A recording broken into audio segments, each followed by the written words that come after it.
I think we're at a situation where we need to do something to sort of bolster confidence or support confidence, even if it's the share market. I think, as we saw last week, there was a risk that if central banks don't step in, at least talking about offering support, the markets could just feed on themselves. You just get this negative spiral in the equity market, because we all know the news on the economic front is going to be pretty bad, at least for the next few weeks, if not months.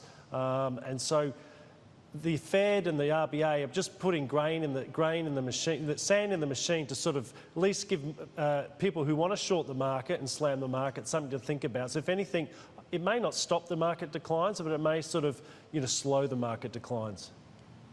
Hi, David. It's Matt here in Singapore. Is this the start of more coordinated central bank action from right around the world? You were just talking about the Fed, but are we going to see other moves from the likes of the ECB and BOJ as well? And how aggressive do you think any monetary policy changes from these central banks will be?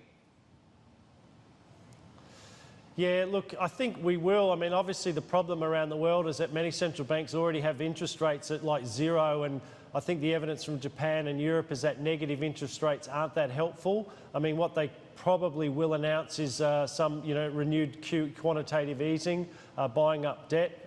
Whether that, again, I think the game we're playing at the moment is not so much that lower rates can directly help stimulate spending, but it's the indirect psychological impact on if markets and investors and consumers think that the central banks are aware of the risks and are trying their best to sort of support the economy, that's better than nothing. So it's really a psychology game at the moment, rather than, I think, further moves necessarily directly contributing to growth, because it is getting pretty tenuous that they can actually offer much support at the moment. But just in answer to your question, yes, I think we will see, maybe not coordinated in that they all do it at once overnight, because obviously the RBA went today. Maybe the Fed, some talk the Fed could go as early as tonight, but possibly they may still wait for their meeting to move, and probably by 50. And I think central banks around the world may go at their next appointed policy meeting, rather than all at once overnight.